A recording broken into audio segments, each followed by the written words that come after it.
Welcome back, everyone. We are finally back for episode 38 of Over the Line podcast on the Degenerate Sports Network. Bear with us. I know Shane's a little under the weather. I'm a little under the weather. I think everyone in America is a little bit under the weather right now with whatever's I'm going getting around. my ass kicked thoroughly. Yeah, but we're back. There has been some football that has happened since our last show. So our playoffs are shook out. Obviously, like my status says, records restart the postseason, so I don't even know what my record was. I lost the house. Yeah. Unfortunately. I have no idea where my units are at. College is not good. NFL, Yeah. I know. I hit that Browns money line at plus 280. Yeah, so you did. that helped. But Yeah. it just keeps me afloat, barely holding on to breaking even. Yeah. So we have playoffs, though, which hopefully we can bounce back a little bit and on a high note, but we'll see. Obviously, we have college football playoffs, semifinals, quarterfinals, and the play, or are those play-in games or whatever they are, the first round that they do. We've had 2 rounds of the playoffs. I forget what the first round is, but obviously Ohio State's out. That was a shock, I think, to the playoff system. But we have Miami, Ole Miss, Oregon, and Indiana. Indiana's looking like a wagon. I don't know what you guys are thinking, but yeah, that's my clear shot to win it all, in my opinion. But we'll go ahead and get into these games. We'll start off with the Miami Ole Miss game. I had Miami minus 3.5 in this one. That defensive line is very good. And Ole Miss, I know that they had a good win against Georgia, and their last few offensive drives in that game just looked unreal. Like, it didn't even look like real football. It was a video game almost. But I just think Miami, that defense is going to be able to keep that in check a little bit, and I'm taking Miami minus 3.5 in this one.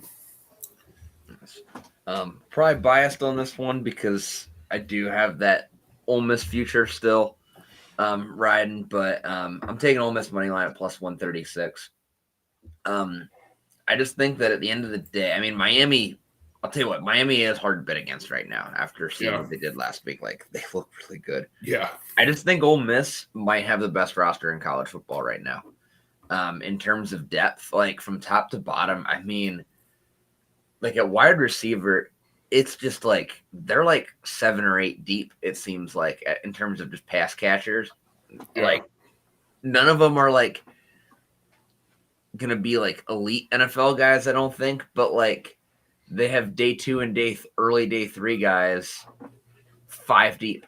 Yeah. And like they're like that at a lot of positions, especially in the front 7. Shambles is looking better every week. I think they're starting to like peak with the new coach, with the revamped coaching staff since Kiffin left. We'll call it revamped, yeah. Yeah. That's one way to call it. But I think it's all starting to come together. Yeah. And I don't know. I think they're still a threat. And I like them to get by Miami this week. I think Miami, I still want to – I don't know. I still want to see them beat a team with, I think, maybe a better quarterback.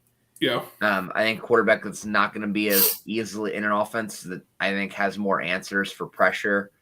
I think Shambles is not going to be as rattled as Sand was. Yeah. I get that. I just don't want Ole Miss to win because I don't want Lane to get another bonus check.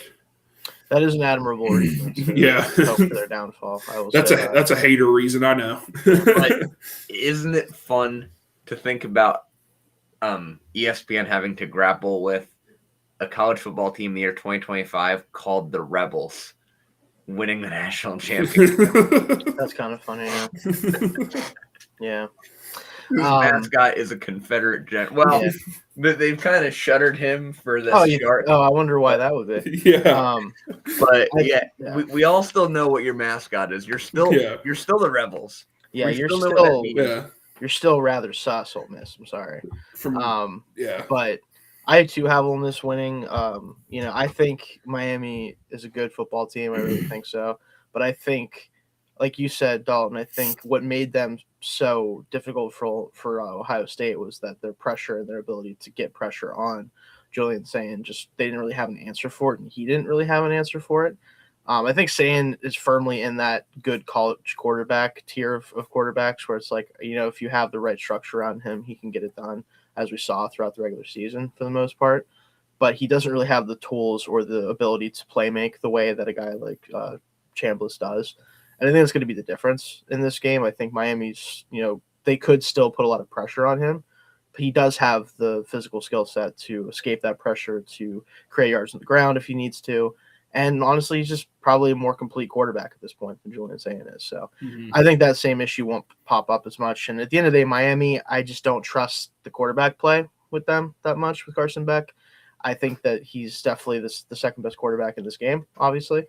And I think that's going to matter a lot if Ole Miss can get pressure on him, because we've seen what happens to Beck as well when pressure is brought. Like, he just can't really handle that for a lot of reasons. So, and they will get pressure on him. I think they absolutely will. I think Miami's line is very good overall, especially Maui Noah, but I just don't think he is, going to be obviously enough and they can bring pressure elsewhere. So. Yeah, I mean, they just have so many freaks on that team. I mean, yeah. I'm beginning to believe. I don't know what it's going to look like. I'm beginning to be a believer on Sundream Perkins being like an actual NFL player. I don't know how it's going to work. I don't know either, but I've seen a little bit of him as well. And I think that there's going to be something he can do. I don't really know what that's going to ultimately be, but he at least is a college player. Yeah. No, I think it's a little bit different than that. Yeah, I think he's probably got a little bit more of a defined role at the next level. But if you want to hear about that eventually, we will talk about him on the draft show at some point. Which not defense tomorrow, but that will be. Yeah. Make sure you tune in tomorrow. Yes, for that. Tomorrow night, because we have to keep moving stuff around because I was dying. So. Yeah, I'm doing better than I was at that point last night, so we should be good for tomorrow. But we'll be doing tight ends, so we'll see how that goes. Anyway, Ole Miss money line as well. That's what I have. I think that they're going to win, not comfortably necessarily. I don't want to insult Miami too much, but I think that they're going to look like the better team probably from start to finish. Yeah. And I'm not going to lie, my pick obviously is because I watched the Ohio State-Miami game in depth, obviously. Of course. Well, if Ohio State lost to Miami must be the best team in the country. No, I'm not saying that. I'm just – that defensive line was – No, they were sick. They were unreal. Scott. Yeah, sick. And, I'm just thinking if they can get another – that pick six just flipped the game. That was the end of the game at that point. If they can get something like that against Ole Miss, I don't know. We'll see. Yeah. But they're also just full of grown men. Like they're kind of like Indiana. They're old. Like they're older. Yeah. And Shane said we don't know what we're going to get out of Carson Beck. 1 week he looks like a number 1 draft pick, and then 1 week he looks like, why is he playing college football? So, I don't know. I think he gained some superpowers over the last couple weeks from a Bella Danger. Nice. Something's going on there. You sure it's not them whipping the shit out of those trash cans after the game? No. No, he's got the Jimmy Garoppolo aura now. He's locked in. Yeah. When Jimmy was at his peak, he was hanging out with porn stars. I feel like Michael Irvin just sits on the sideline and just gives them all the energy as he crowd. Have you seen him on the sideline? He's doing drugs. Yeah. Must be, right? You mean Deering. I mean, when they go on commercial timeouts, bro. No, there's no way that he has. I mean, if he has that much energy. Yeah, dude. Michael Irvin? Yeah, Michael. Yeah. Michael Irvin that's their mascot. It's just Michael Irvin. That's what I mean. Mascot, yeah. So you can go ahead and change the logo to just Michael Irvin on the side. He's getting down on the ground on all fours like a dog and barking and going crazy on the sideline, and then it's really one of those things where if it wasn't Michael Irvin, I'd be really, really concerned about it. Yes, but exactly. Because it's him, I'm kind of like, all right, Yeah. It's hilarious how he used to not be allowed to be a Coke guy. That's how ESPN canned him years ago. And now everyone's just decided it's so entertaining. Yeah, they don't care. They're good with it. Yeah, they're like, just let him roll. Years ago, NFL Network, it was free agency frenzy. Mhm. one year, and at like midnight, the Cowboys made some big move, and they brought Michael Irvin on like via like Zoom or whatever. Yeah. Talk, and like his eyes are bloodshot. He's so cooked. Yeah. Everything's red, and like, and he is just talking a million miles an hour, frothing in the mouth, very much like just out of his mind. Dude just loves football. Yeah. That's just loving football. That's all that is. This man is on NFL Network talking about football. He's very clearly on drugs. Yeah. Hey, man. That's what it's about, man. Michael Irvin, we know you're watching right now, bro. We're on your Yeah. side. Yeah, I'm not. You just love football. I'm not criticizing you, by the way, Michael. Yeah. I promise. Yeah. I'm I not. feel like he's Correct. about to bust down my front door and No, never ask if never I'm talking change. shit. You Right never now. at this point. Yeah. Yeah. Especially at this point, don't change now. I mean, Dude. what's the point now? I mean, just keep it Yeah. going. I think there's another game we have to talk about. Yeah, sorry. Let's get into Yeah. another game before Michael Irvin busts into our Yeah. houses. So we have Indiana and Oregon. Like I stated before, Indiana, I have a -3.5 on this one Yeah. as well. I'm surprised it's only 3.5. I get that it's Oregon and this is going to be a good game, but Indiana is just a grown man team. It Quite seems. literally. Yeah. Well, yeah. So I'm taking Indiana -3.5 on this one. Really don't have much talk about that. It's just kind of obvious to me. Yeah, I got him at -4 at -112. And yeah, I'm kind of the same way. I just think they're just a little ahead of Oregon in terms of like the development of all their players. I mean, Yeah. You don't really have to look any further than at quarterback. Like Mendoza's like ready right now. Yep. Dante Moore might be. That's kind of like the discussion right now. Both of them, as far as the draft goes, it's like Mendoza's clearly like ready to go to the league. We think Dante Moore is, but we're not sure. Everyone like that whole roster, I feel like is kind of like that, where it's just like they have the talent. I just don't think they're as far along as Indiana is. Indiana, I think, wins this game by a touchdown. Yeah, I mean, Indiana's just a wagon right now. Like they're firing on all cylinders. They have the best coach left in this college football playoff, I think, pretty comfortably, even with many good coaches in this college football playoff. Yeah. It feels like this is their year to do it, which sounds crazy because it's only been the second year of this kind of era with Indiana, and they've never really been here before.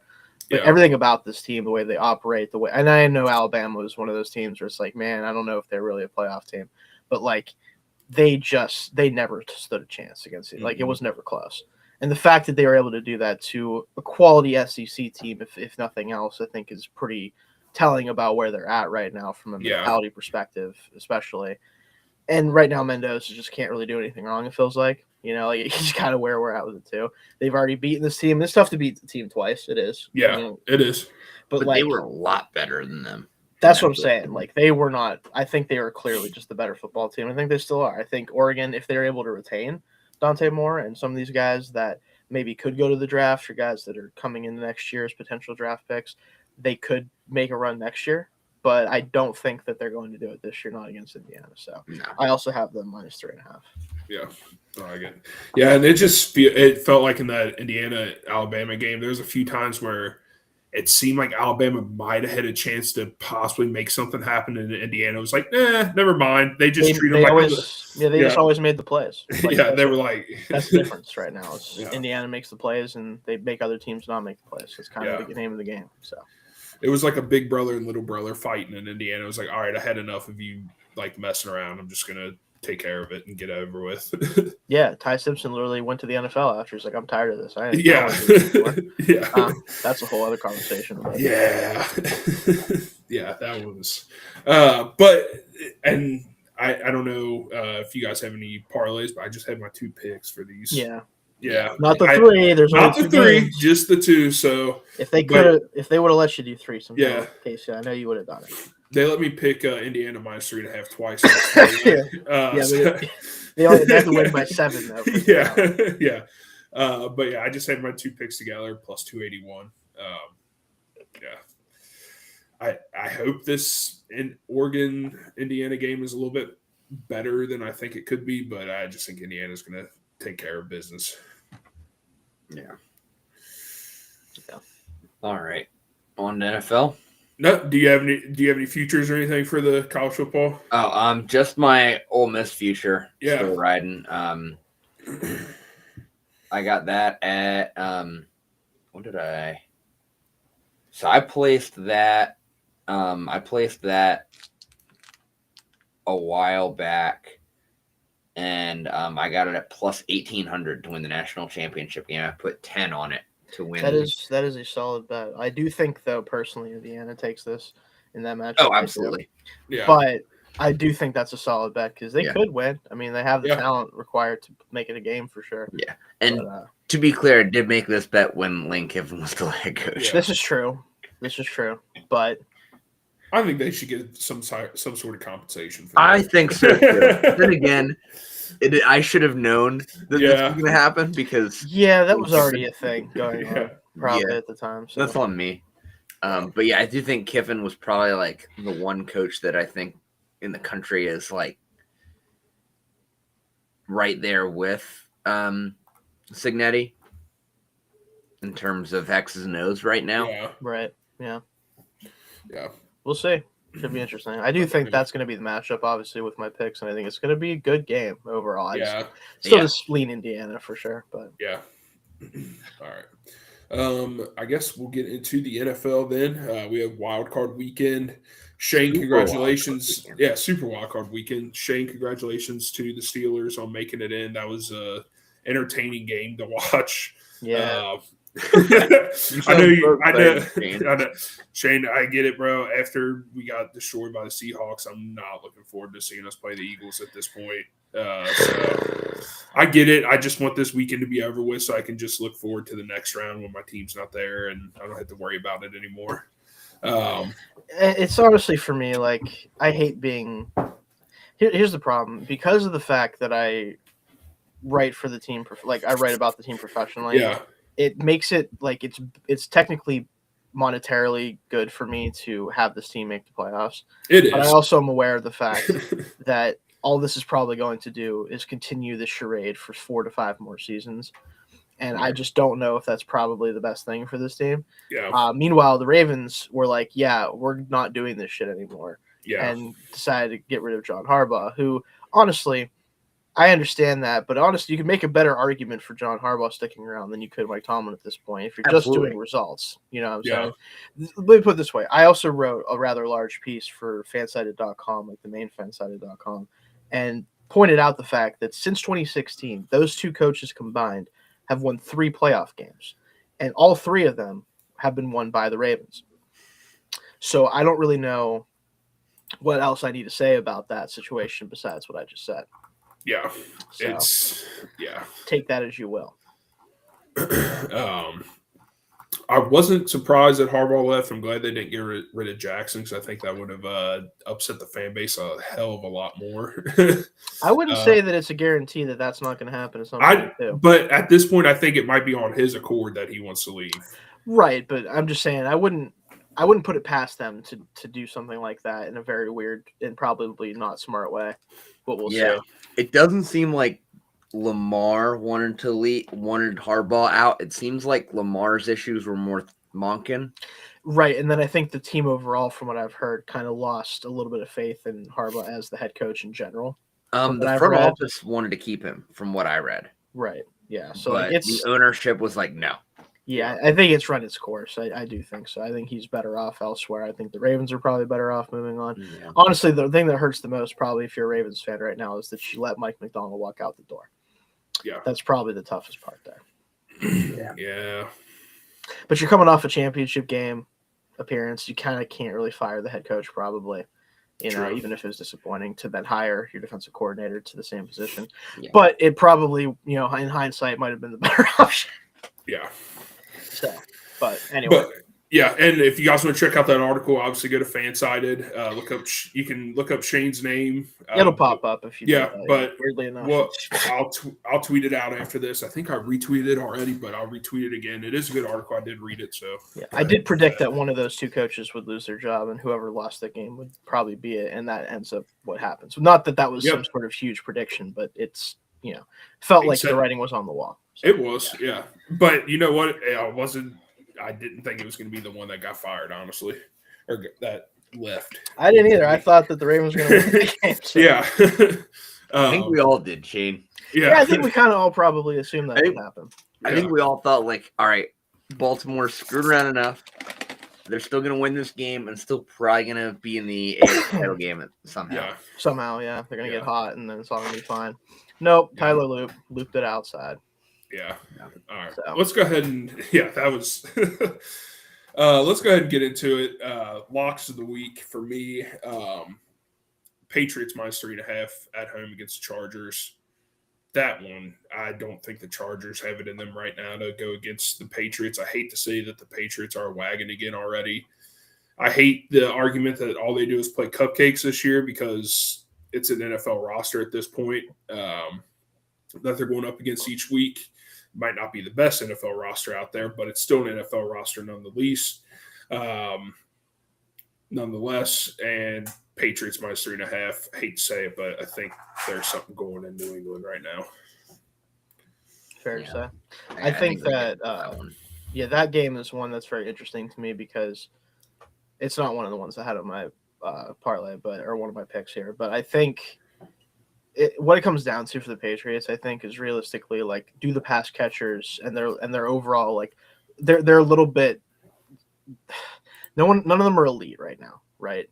And I think in a playoff game against the Chargers defense that has played very well this year overall, I do think there's a potential for this game to get kind of murky because I think that the pass catchers might not be able to win cleanly against the Chargers defense. Yeah. But the Patriots have started to show more juice in the run game kind of at the end of the season. So if they can rely on that, it might not matter. And frankly, the Chargers offense is just so hit or miss. It really just kind of comes down to how much magic Justin Herbert happens to have that night. Yeah. And it just, with the pass protection that they are working with, it's just, you never know. Yeah. Like, Milton Williams might have 4 sacks in this game, man. Like, it's just True. It's a really rough interior for the Chargers. Yeah. So, forget the tackles being out. Like, I don't even know if that matters that much. It's the interior that's a problem. Yeah. For my lock this week, sorry, Shane, I am taking the Texans minus 3 this week. Yeah, I understand it. I did something dumb that we'll talk about later, but I also understand it, though. But yeah, I just think, I mean, I don't know if Rodgers finishes this game to be. Yeah, I mean, like, oh God, I didn't even think about the Texans defense against Rodgers till just now. Jesus Christ. Yeah, they're gonna kill him. I will talk about it in a little bit. So. Oh no. Yeah, and I think for the Texans right now, with how well they're playing in general, I think you're gonna the only thing that's gonna stop them is a team that runs the ball like really, really well, and the Steelers don't really do that. It's funny because they sometimes can, but then they sometimes stop doing it. Which is a whole other conversation for a different time. But and I just and like they have the ability to. I don't know if they have the backs really to like take over this game with the run game. That's kind of the thing that concerns me the most. And also just, generally, I think the Texans just have more talent across the board everywhere. That's just kind of the issue at the end of the day. The Steelers are what they are. They're just this average team, and they're good enough to get here and no further. It's kind of been the story of most of my life, I would say. Really, I'd say half of my existence. Stop. Also, okay, first of all, I know what you're going to say, Dalton. Okay? I know what you're going to say. I know what team you're a fan of. I'm not claiming to have any sort of but place to you've stand seen on. your team win two Super Bowls. This is true. I have. You're right. You can't say you can't complain. You have no room to complain. First of all, not only can I complain, I do so on a weekly basis. Literally on this platform of which we're streaming. You can always find it. I twice, at least while the season's been going on, because I'll also do our post-game shows. So you can hear me complain about them twice a week, actually. But I also do it in a way that's like, realistic and in a way that I think is because of the standard that is supposed to be here. I'm upset. Now, granted, if I was a Raiders fan, I would just cry. Standards. Right. I would just cry if I was a Raiders fan. Who's that guy that was in here in the chat a few weeks ago? RP Productions or whatever. Where's he at? Where is he at? I still think that might be a friend of mine who's fucking with me. What did he say to Shane? You're not a friend. I'm not like a real Steelers fan or something. I didn't want to talk about Aaron Rodgers for he went off on him, and he was like, "Damn, you must not be a Steelers." I was like, you know what? Maybe. I don't know. I still think about that. It was funny. It was great. It was great. He kind of got me. I also just I don't think it was for a fair reason. I just didn't want to talk about Aaron Rodgers for like the 30th time in a month. It's already what I do a lot anyway. But yeah, so I get what you're saying. Again next year too, because probably they're definitely running it back now. Oh, if he wants to, yeah, definitely. Like they're gonna do it as long as he wants to. There's no way they're not going to. Like another year, Will Howard sitting in the wing. Yeah, that's gonna be the future for sure. My lock in the week. Unfortunately, this isn't really a good thing for you, Casey, because of the reason I have for this. Nope, but my lock is over 44.5 in the San Francisco-Philadelphia game. Yep. I think one of two things is going to happen. Either San Francisco's offense is able to do what they've done a lot recently outside of a couple games and really just pack on the points, and the Eagles are going to have to do the same and probably succeed in doing so because the Niners defense is interesting, to say the least, at this current moment. Yeah, they have like 3 players who are good right now. So I think that it's either going to go that route where it's a true shootout, or the Eagles are just going to absolutely lambaste them into submission, and the Niners get a couple, late, drives going to make it a little bit closer and get you over the 44.5. So just feels like it's going to be one of those types of games, one way or the other. And I unfortunately don't see a great scenario where the Niners come out on top in either case, but I'm not going to say that they certainly can't. I think it's possible with this Eagles team because they are certainly weird this year, if nothing. Yeah, that Niners defense is non-existent. Stinky. It is very frustrating to watch, and Saquon is going to have a field day on us because we cannot tackle to save our lives, and we have a bunch of third string and practice squad guys just isn't one of your linebackers also hurt again now? A different one. Yes. Was it Bethune? Yes, Bethune got fucked up. Yeah, he did. Yeah. D Winters just came back, but great. He'll probably get hurt again, and then we'll bring up some guy from the practice squad wearing the green dot that's love it. Not even knowing what his last name is. So let's just run it out there and hope we can score 45, and the Eagles only score 44. That's the idea. Our best defense is a good offense at this point. But let's go ahead and get into our favorites. Rams minus 10.5. The Rams are at a point right now where I think they had their little backslide these past few weeks where it didn't look as dominant as it has been. They lost the 1 seed, everything. They lost to the Panthers, but they're playing the Panthers again. And the Panthers are in fight or flight mode every game, and I think the Rams are going to be well suited to just play their game plan.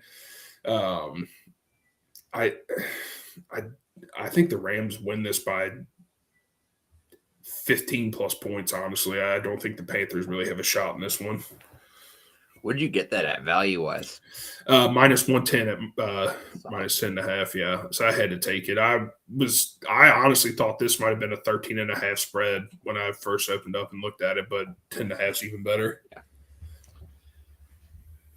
My favorite bet this week is Bills minus 1.5 at plus 102. Some are getting plus odds on this. I know I know Jacksonville look good, but I just think the Bills are one of the few actual legitimate contenders in this playoffs. I still don't believe in Jacksonville. I think I don't know what it is. It's hard to put my finger on it. I don't fully believe in Trevor Lawrence yet.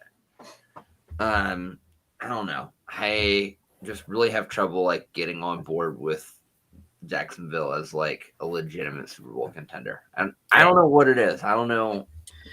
What do you guys think?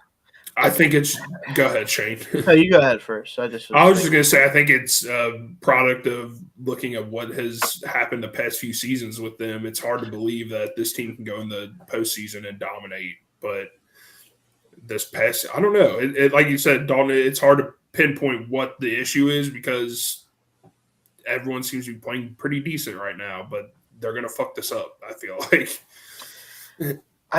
I think a lot of the hesitation, I think it's natural because of the situation. It's very new, right? Yeah. You're looking at a team that has been mostly dreadful for the past decade plus, outside of a couple of miracle runs, especially the one to the AFC title game, however many years ago now. And I think realistically, the Trevor Lawrence of it all, where for the first half of the season, it seemed like him and Cohen might be heading towards a very early divorce, in the sense that he might have needed a different quarterback to run the offense the way he wanted it run. Yeah. And something clicked the back half of the year. And Lawrence has played his best football of his NFL career under Cohen the past, 7-8 games roughly. They've shown that they can beat teams that are very good quality NFL teams. I actually do think, and this isn't one of my, one of our like favorite lock or underdog bets, but I do have the Jaguars pulling this one out, mostly because I think the Bills, something just doesn't feel right about the offense for the Bills. And this Jaguars defense has really proven a lot, I think, during the regular season, that they can actually contend with the Bills running game in particular. And if they can keep James Cook under wraps enough, I just don't know where the passing game explosiveness comes from for the Bills right now. That's fair. And Josh Allen can do everything he wants, and he can be, the MVP quarterback that he was last year and has proven to be in the past. But his receivers still have to do something for him. Like, he can't go out there and do it all himself. Yeah. And I think all it's going to take, is a couple mistakes from someone on the Bills offense or Allen himself for it to kind of be over with the way that Jacksonville has been rolling recently. And kind of a spoiler, but I do have some futures, and I actually do have the Jags making it to the title game. So we'll talk about that later. See, I have the Bills, actually. Yeah, which, again, makes a lot of sense. There's something about this Bills team that feels like this is going to be the year that they have to do a really hard reset on a lot of the things they've been doing, because it just hasn't really worked the way that you would expect it to this year. Yeah. And it's crazy. You talked about like how something clicked for the Jags midway through this year. That thing was they traded for Jacoby Myers. Which is awesome. Which is wild that's the thing. He's by far the best wide receiver in this game this week. Yeah. Yeah. By a lot. Well, kind of unfortunately for both teams, but that is very much true, I would say. Yeah. Yeah. He's just kind of unlocked something. And obviously they kind of needed that role, clearly, in his offense for it to work. Yeah. But my favorite bet, because I don't think that was yours, obviously, Dalton. It was the Bills. Yep. So mine, this one's tough because it's kind of going the opposite way of Casey, obviously, because it's Panthers plus 10.5. I don't think the Panthers are going to be willing to do the game or use the game plan they should to try to actually win this game, which is let Young try to take advantage of a suspect secondary that the Rams have, because they're worried too much about the pass rush of the Rams. Mm-hmm. And they're going to pound the rock and try to keep the game close as much as they can. And I think they're going to be able to do a decent job of that, but ultimately not a good enough one to actually give themselves a chance to win the game. And that's ultimately because I think the Rams are susceptible to the run game, especially because they just don't have a ton of beef in the middle of their defense. Yeah. The defensive line. I do think they can have enough success to at least keep the game, like I said, close, but winning it, not really. I just think the Rams are way better than them anyway. But plus 7.5 is a lot of points, even in a playoff game where there's a clear mismatch here. And even though it's hard to do it twice, we've seen this Panthers team have enough success against this Rams team when they play in the regular season for me to think that they can at least give them a game. Not a good enough one to win, but maybe not lose by more than 10 points. Let me put it that way. Yeah. And honestly, the reason why I was so gung-ho about taking the Rams is because Devontae Adams is back. I know that is true. A silly thing to say now in 2025. I mean, not really. I mean, he led the leading touchdown. But that's what I'm saying. For how old he is, he's getting in the end zone and he's back. So obviously bet him to score a touchdown this week if anyone's looking. I think he's at minus 130 or 135, something like that. It's almost as if Devontae Adams wasn't ever cooked. He was just No. in Playing the for the two Raiders. worst situations imaginable.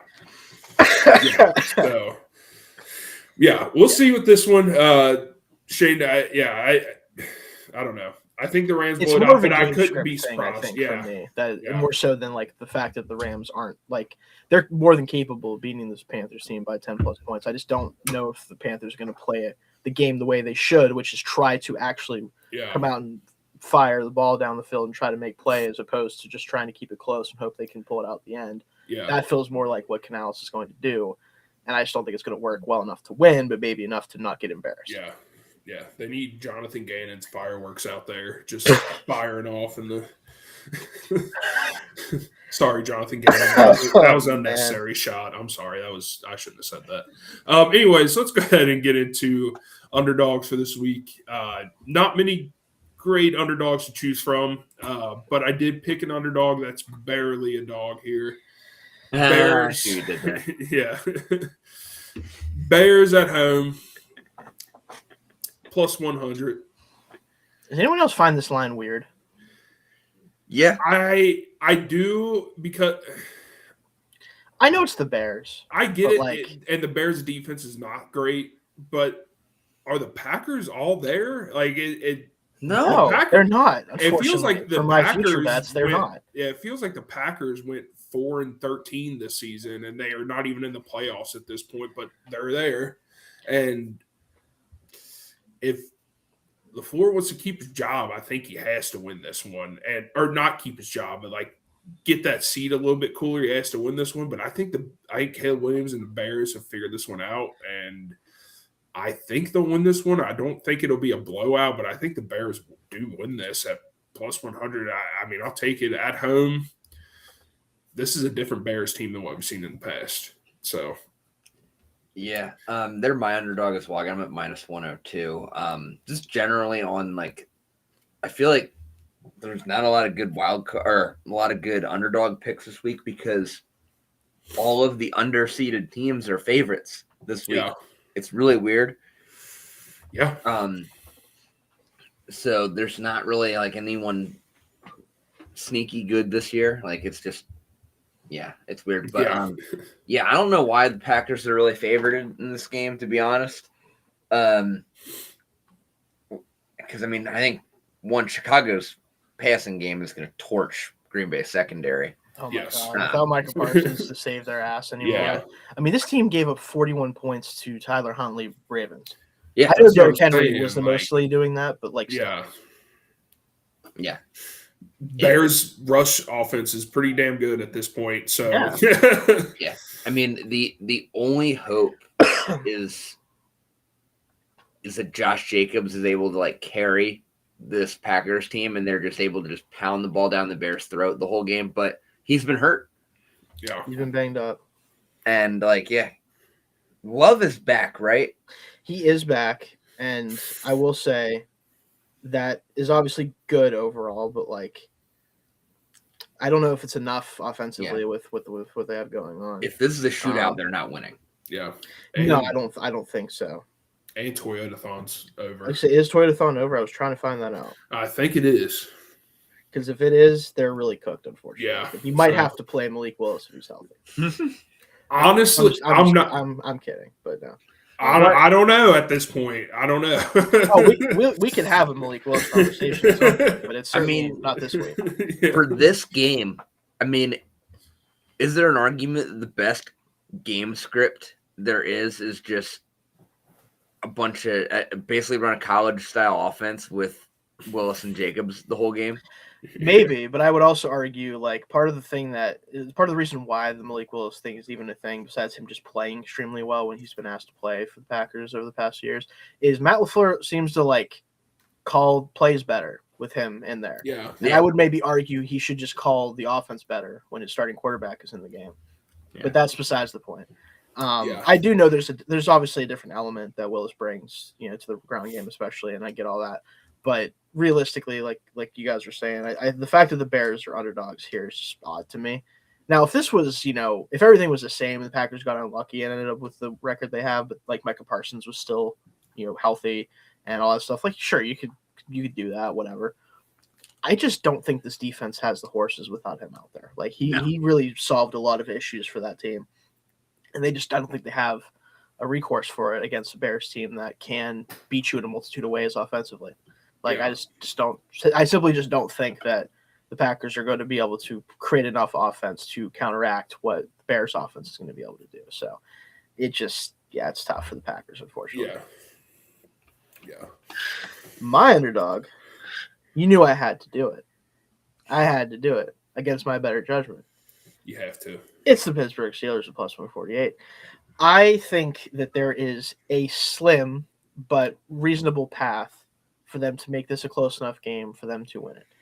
I think, number one, you have to hope that, even though I don't think it's really that much of a concern for them, that they pay too much attention to DK Metcalf being back in this game, and they overcorrect for that by putting Stingley and maybe someone else over top of him as a safety to try to bracket him, not let him basically get the ball a game if they can avoid it, to then hopefully free up the players we really want to target in the passing game, according to Arthur Smith and Aaron Rodgers, all the running backs and tight ends. Just throw them the ball a million times. Because if there's one thing the Texans aren't particularly great at, it's covering players with their linebackers, because those players are not as good as the rest of the secondary in the front four. And I do think, specifically, they don't tackle very well, especially in the linebacker room. What do Jalen Warren and Kenneth Gainwell do better than almost anyone else this year in the NFL for some reason? Break tackles and force missed tackles in the open field. If you can get those two in open space, which is not very easy against the Texans defense that's very well coached, but if you can do it, I think the offense can survive against the Texans defense. And it can give Aaron Rodgers an outlet to not get obliterated immediately by this pass rush. Yeah. There's also the element that I think people aren't really thinking about, because I understand why, because he hasn't done it all year. I do think, because this is a win-or-go-home situation, I do think Aaron Rodgers is going to be willing to sit in the pocket and let things develop if he actually gets enough protection to do so. Yeah. I don't know how often it's going to be, but when he does get that opportunity, I'm hoping that he actually will sit there and make the throw and not worry about getting blasted, because it might be his last game otherwise. We'll see about the future or whatever, but he has to act like that it could be his last game. Yeah. The last thing is, I just don't know about this Texans offense as a whole. As much as the passing game can be really productive, Steelers have done a better job on defense the second half of the year, and the run game for the Texans simply does not scare me. I think the Steelers are at their best whenever they don't have to worry about the run game as much, and they can stop that without having to go to their heavy packages they've been doing. Yeah. If they don't give them a reason to stay in their base packages they've been kind of living in over the past 6-7 weeks, that's whenever the secondary might actually have a chance to deal with the Texans passing game. Yeah. Do I think that any of those things are going to happen? Not necessarily. But I at least think there's a chance that happens, and with a slate like this, I'm certainly not picking the Panthers as an underdog. I don't think there's a better option if you're trying to get value for a team that kind of has everything riding on this game. Like, if this does not go their way, there's going to be a lot of questions asked by pretty much everyone, not just in Pittsburgh media, but the NFL media as a whole. So, do I think they're actually going to do it? Probably not. But I do think there's a potential that can happen. Yeah, I think if TJ Watt doesn't have a monster game this week, he should personally have to light his contract on fire. That's also a fair argument. I think that, honestly, though, the edge rushers that are better, which is both of them that are on the field when he's on the field with them, are really like Alex Highsmith's the one who actually has to do it, because he could. Yeah. And Nick Herbig as well. I think him and Ursary might be one of the worst matchups. Like, Ursary might have the hardest time with Nick Herbig than he's had with anyone in the NFL he's played so far. Like, that is a just 1-for-1, like, worst case scenario for that type of player. That's kind of what I hope the Steelers try to take advantage of, is like, just rush all three of those guys at Stroud and try to make him make mistakes. You'd think that they would put their faster guy. Nope. On probably not. Nick Herbig played 13 snaps last week, by the way, guys. Yeah, I wish that was a typo. Because he had the two best plays on Lamar Jackson all night, and he played 13 snaps. Yeah, when the Raiders played the Texans, I thought the same thing, that they'd line up their crafty, long-armed veteran Max Crosby over Ursary and put the pure power guy that only bull rushes and Tyree Wilson on Trent Brown. Or Trent Brown, yeah. He's starting right tackle, yeah. You know, Trent Brown doesn't have really much muscle at all. He's just kind of a big, large, long-armed blob that is somehow good. Football Good enough. and stuff. But no, of course, Raiders don't do that. They line up Crosby against Trent Brown all game, and Tyree Wilson against. Yeah. I just appreciate that we somehow managed to bring the Raiders back into this conversation. You know what? We had to get it. I was going to say Dalton. We almost he's not wrong. Show. Yeah, he I just think it's funny that we managed to do it. It wasn't even me. That was great. But hopefully the Steelers are not that dumb to do that.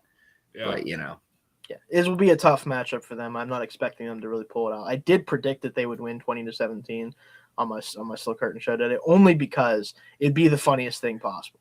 Yeah. Because then we're getting 10 more years. We're getting 50 more years of Tomlin. 100 more years of Mike Tomlin. Who cares? Yeah. It doesn't matter at that point. So anyway.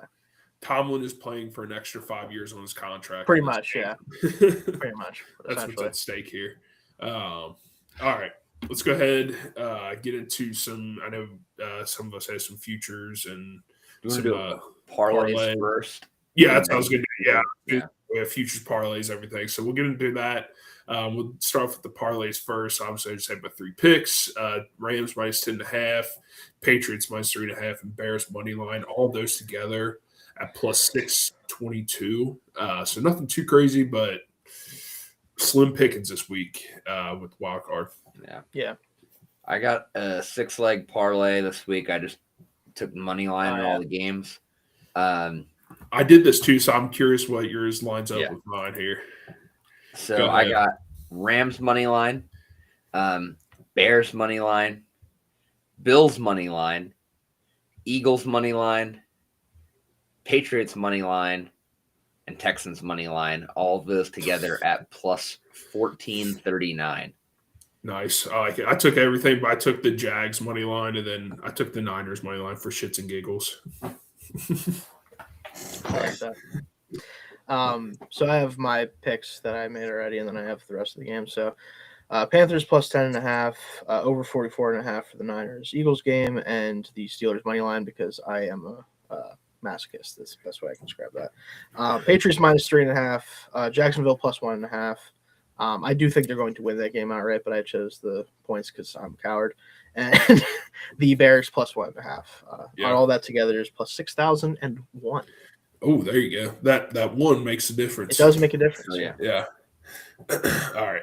Futures, Dalton and Nason, you have some futures here for the NFL. Yeah. So I threw 2 units on my conference winners, and then I have a Super Bowl matchup pick and a Super Bowl winner. Okay. All right. I took the Bills at plus 475 to win the AFC. My thinking is I think they're going to get to the AFC title game against Houston, and I think they're going to be I think it's going to be Bills Texans because it would be Bills Broncos in the next round and Texans Patriots. I think the Texans defense would be able to keep that game low scoring enough to beat New England. I still think New England's fraudulent to an extent. And also the Broncos, I refuse to believe in as Simply well. cannot. And I think the Bills will beat them. And then the Bills, I think, are the team that can run the ball well enough to beat the Texans right now. I think that's really what it comes down to. And then on the other side, I think the Eagles, I think their path is a little more clear. I think they can get by,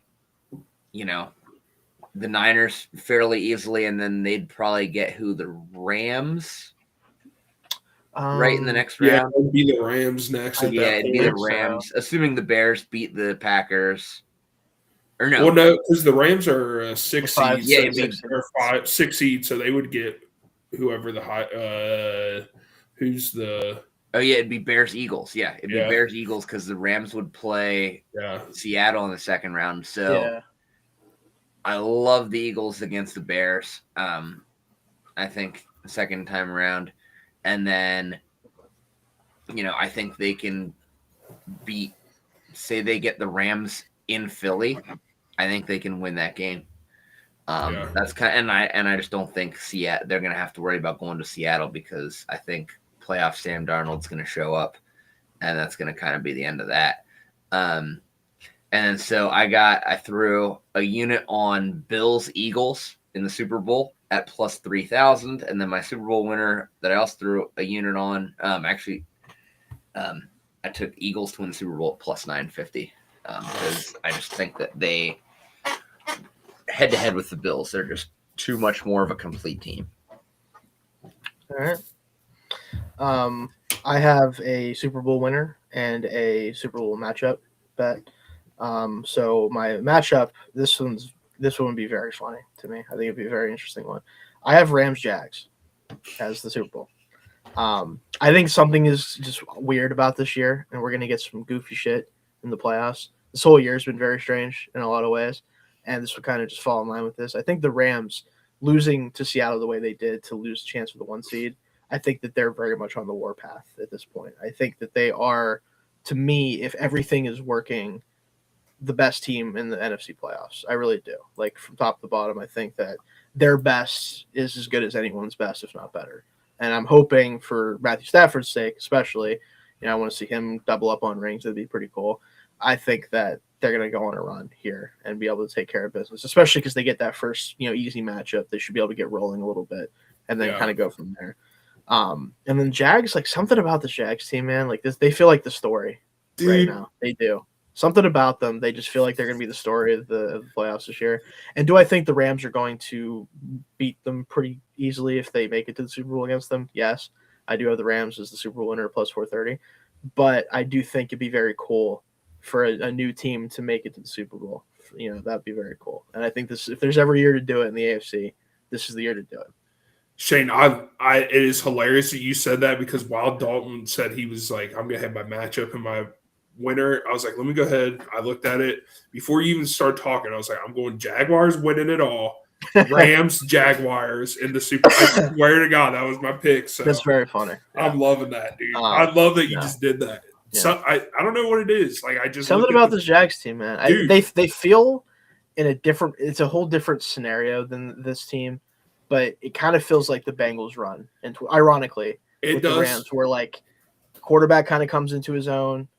The defense is making a lot of plays for them. Maybe not necessarily like a truly elite defense, but they're making a ton of plays. The offense is really hitting on all cylinders. They have a very dynamic run game, especially with the Jaguars, like the different guys they have in that backfield. They just feel like a team that if they get the right matchups and they get hot enough, then they can take it all the way here. I just don't think they can finish it off, probably similar to the way that the Bengals couldn't finish it off. Yeah. But I do think that they have a really good shot, a better shot than a lot of people think. Now, could the Bills, like you said, Dalton, you have the pick, like could they just, because of their experience, what they've done in the playoffs in the past and what they've been able to accomplish, just figure it out? Probably. Like I think that's a very good bet to make. But something just doesn't feel right about that team, man. Like it just doesn't. Like you just look at the pass catchers, man, and like I just don't know. Like I don't know how much you can ask Josh Allen to do. So. And the Jags are plus 1,300. Like that is just amazing value for when you if look you at can that, get it. Yeah, I just put it in at plus 1,300 for the Jags. That is amazing value, I think, for like against the field. Yeah, like love it. What were we gonna say, Dalton? Sorry. Yeah, you mentioned the pass catchers. I was trying to remember like who they just brought in. Yeah, I mean like kind of relying on Brandon Cooks to do a lot, but you never know. Brandon Cooks has made pretty good for a really long time. Yeah, maybe he just needed Josh Allen, at the end of his career to help figure it out. But no, again, I just think ultimately like there's a path here for a team that we just normally don't see make it this far in the playoffs because of how weird it is, right? Like you have a Bills team that feels very beatable. You have a Patriots and Broncos team that they won a ton of games, but both have question marks for different reasons. Obviously the big bad wolf is not in this playoffs for a multitude of reasons. You don't have to deal with them. Like Texans are really good too. Like they could obviously kind of do a similar thing and kind of pull this off as, first time going to the Super Bowl too. Like that's also part of it for me. Is like, I just kind of want to see someone else in this. Let's be real. Like I know it's been a while for Denver since the Peyton Manning years, but like they've done this plenty of times. They have many Super Bowls in their past. Yeah. And no one wants to talk about. Yeah. Nobody wants to watch them play in the Super Bowl. A Broncos Super Bowl sounds disgusting. Yeah. The worst. Yeah. So yeah, I What's think the this is worst matchup we could get? this the Super worst Bowl? matchup. I think you have to put the Broncos in there. Absolutely. Yeah. You could also And then argue is if it- somehow the Steelers make it, that'd be disgusting. But that's not really that realistic, Is obviously. it the Broncos versus Sam Darnold having to play against the Broncos defense? Maybe Oh God. the one seeds making it would actually be the worst outcome potentially, which is really funny to think about. Yeah. I It think. really is. Broncos, Panthers. Well, that's not. I mean, if we're trying to stay somewhat like reasonable, I think. Are we saying reasonable? Or are we the Well, worst that could what's be? the worst That's possible true. matchup? I mean, the worst possible matchup is the Steelers Panthers then, like Yeah. because that's just two teams that hate Yeah. themselves, Yeah. and try their best to be as dumb as possible. But no, the Broncos definitely being in that conversation is just so funny to me because it's disgusting. Everything they do. I mean, they really made it hard on themselves against a Chargers team in the last week of the season for no reason. Like, what was that about? Like, what the hell was that? Can't about? help it. They can't do it. But they keep winning the games. But at some point, you can't fuck around with playoff games, dude. You can't Bo Nix can't have 5 yards an attempt in a playoff game. He just can't do it. That's what I mean. Like, that's why I do. Whoever comes out of that Bills Jags game, I think, is beating Denver. Yeah, I agree with that. I just don't know. Like, something about that Denver team, man, just doesn't feel good to me. Yeah. And by something I mean the offense is just so weird. Yeah. I don't even know if I want to say they're bad. They're just so strange. Yeah. The best case scenario for Denver is if Jacksonville wins and Houston wins and they get to play Houston. Yeah. They can probably get by. They can probably just, sack CJ Stroud enough just times blitz to him get to by. death. Yeah, and kill him, basically. And then hope that New England somehow gets by Jacksonville, and then they beat New England because the Patriots really aren't that good. Yeah. They just aren't. They aren't. I think I used to their believe quarterback is doing a lot of heavy lifting, and it's just hard to Dude, do but that. what pisses me off is we're saying this, but they're just going to do the Patriot thing and just win no matter what. And it's going to piss us off. I just have too much PTSD from watching this team in the past 20 seasons that at this You're point, telling me. Yeah. My true. team's in the AFC. It's true. Very true. But so the Patriots have played 4 games this year against teams that are in the playoffs. 2 of them are the Bills. I get that, but it's They also lost to the Steelers. It's an NFL roster, bro. I just it's hard. I don't want to I don't want to put the schedule thing too much. Yeah. I don't want to think about that too hard. It is a factor, absolutely. It is. But you're right that there is a path where they just don't have a great day, and they don't have the talent to overcome a bad day. Yeah. I don't think. Yeah. I know the schedule thing. Don't put too much. I get it. On it, but it is worth noting they've played 4 teams that are in the playoffs this year. The Bills twice, the Panthers and the Steelers. In those games, they're 2-2 this year. Yeah. Yeah. That's not great. No. It's not ideal. But at the same time, they're beating the teams that they should. So it's true. That also is. But none of those teams are. No, that's very true. 3 weeks. Very I will true. say something too to keep in mind for the Texans Steelers game. Not that it really matters at the end of the day, but it is just an interesting stat. If you don't count a weird rescheduled game in the 2020 COVID season, the Steelers are 23-0 on Monday Night Football at home since 1991. They have not lost at home on Monday Night Football in that time period. That's weird. And the Texans have not won a road playoff game in their history.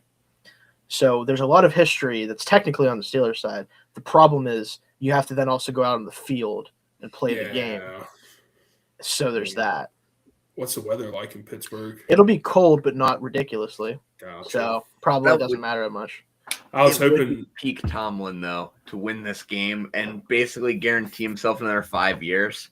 That's what I'm saying. So he'll finally break the playoff drought, which again I want to repeat for everyone. I understand that this is not that bad for a lot of franchises, Dalton. So don't give me shit for it. This is a Steelers team that has employed the same coach for 19 years and has not won a playoff game in 9 seasons. Yeah. So if they were to win this game, not only would he be guaranteed, basically to coach for as long as he wants to, but I know for damn sure they're going to get their ass handed to them no matter who they play the next week. So it's literally not going to matter at all. And I think that's really funny. Oh yeah, winning this week, and then who'd be the most Steelers team to blow them out next week? Then Bills. Yeah. Bills. Yeah. Now, if the Patriots did it to us again, that would suck. Yeah, that would. Especially because it'd be a different version of the Patriots that did it. That's what I'm saying, dude, and it would just hurt even more. Bo Nix having a monster game. He would too. They would find a way he would throw for 500 yards. I was about to say 350, 4 touchdowns passing. Sutton would have like 300 receiving yards on this team probably. Like, yeah, that's the thing, right? Like, yeah, there's a lot of like technically history going in the Steelers' way. It doesn't matter. Let's just be real.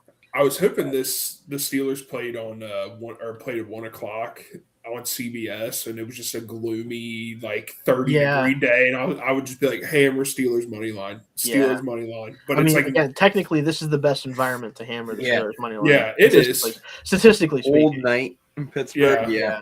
Yeah. So we'll see, but have the aura required. Yeah, I do love watching Aaron Rodgers just getting all pissed off like an old man. Oh, he loves getting mad. Yeah. Also, this is a side note because this might be the last time I can talk about it really before it's never seen again. We got to stop with him aura farming on the fucking tush push thing they have going on. What is he doing on the field? Why is he out there? Is he there in case they fumble the fucking snap so he can jump on it? It's why don't you have anyone else do that except for him?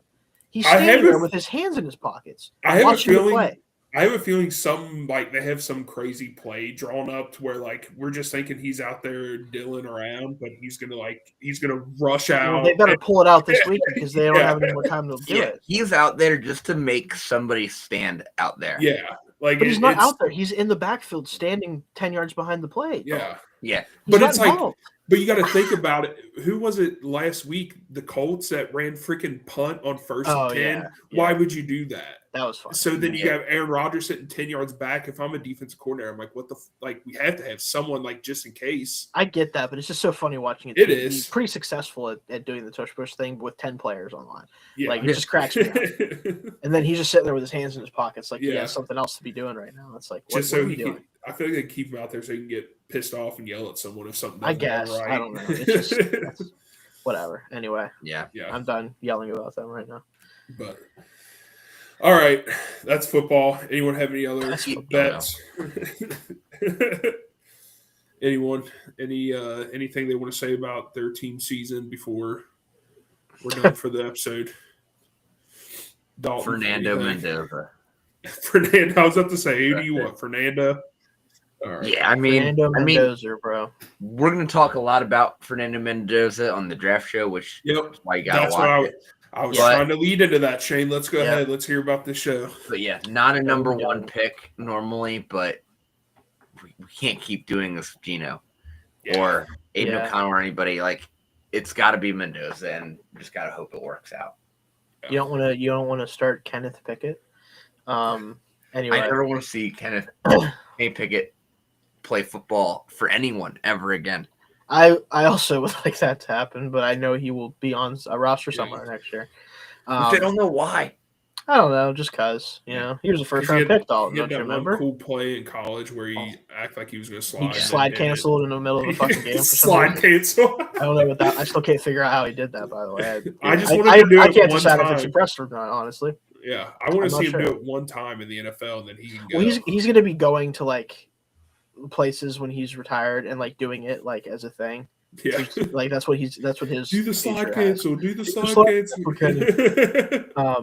But no, as far as the Steelers go, in case that this is the end of their season, it has been just as dumb as I thought it would be, and it ended exactly as I expected, which was a 10-7 season and a marginally better chance of winning a playoff game because the quarterback is not Kenny Pickett, Mason Rudolph, or insert old washed-up guy here, not named Aaron Rodgers.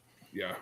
I want to apologize to Christian McCaffrey and Brock Purdy. Same. I'm sorry that our team was made of paper mache and couldn't stay healthy this year. Yeah. Brock Purdy, thank you so much for being the god the past few weeks, but you looked like shit against Seattle. let's just call a spade at this point. Yeah. At the end of the day, Casey, real quick, I love how much Purdy has developed into one of those guys that is just so good at the little things that it kind of makes him legitimately a franchise quarterback at this point. Like, you can't really argue it. But it just sucks with a guy like that, where there's sometimes where you just see all the limitations pop up because you get a bad matchup. Yeah. And it reveals all of the stuff that he simply cannot do anything about. And you're reminded of, like, man, it really sucks that this can happen because he's so good a lot of the time for them. Yeah. And just sometimes it just doesn't matter, unfortunately. It doesn't. And it just, it like, just sucks. Yeah. And I say this, I'm not saying – when I say this, I don't compare him to these guys, but he's not a Pat Mahomes, Joe Burrow, those type of guys where, like, if they don't have anyone on their team, they can still probably try to find a way to win.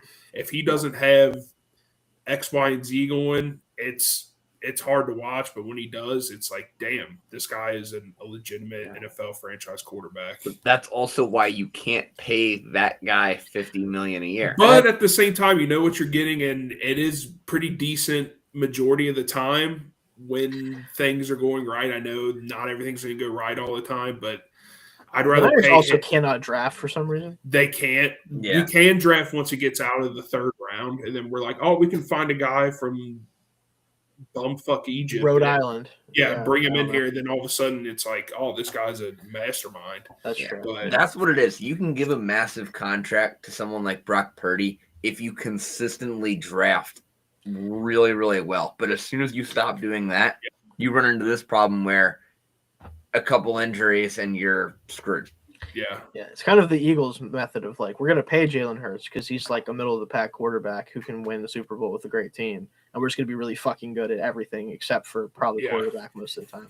Yeah. And this year's been iffy just because of a lot of things, but it's still the same premise of, like, we're okay. Like, we'd rather not have to figure out quarterback if it means that we can do everything else right. So we'll get figured out next year when Cliff Kingsbury is their offensive coordinator. Oh, Cliff. You know that's going to happen. Yeah. Cliff, we love you. Lane Kiffin's going to take over the Eagles midway through the season next year and leave LSU.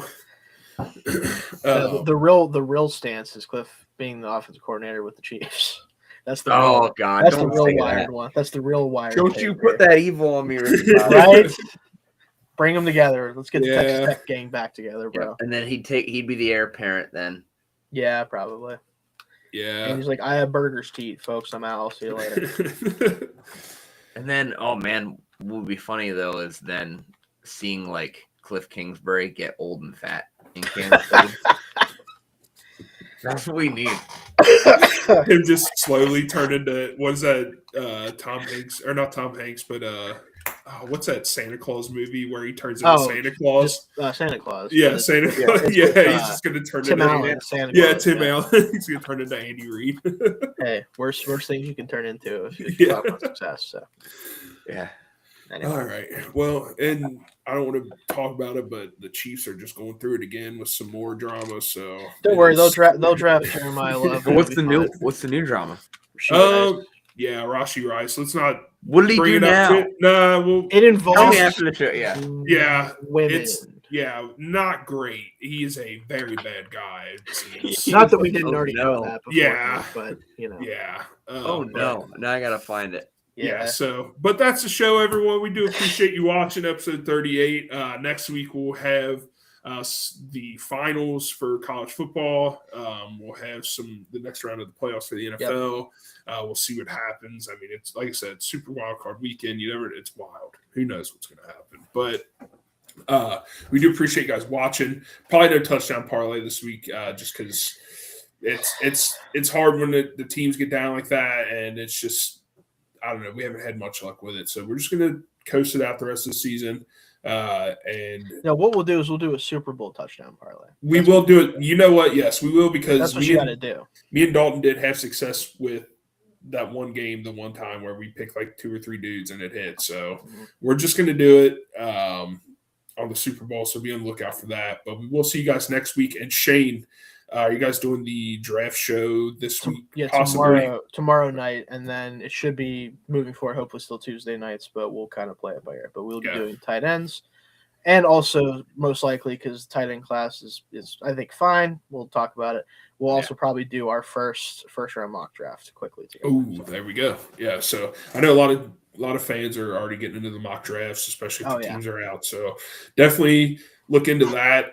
We will, like I said, we'll tweet out on the socials, or I don't even know what post out on the socials if anything changes, but look out for tomorrow for that show. Like I said, we do appreciate everyone watching.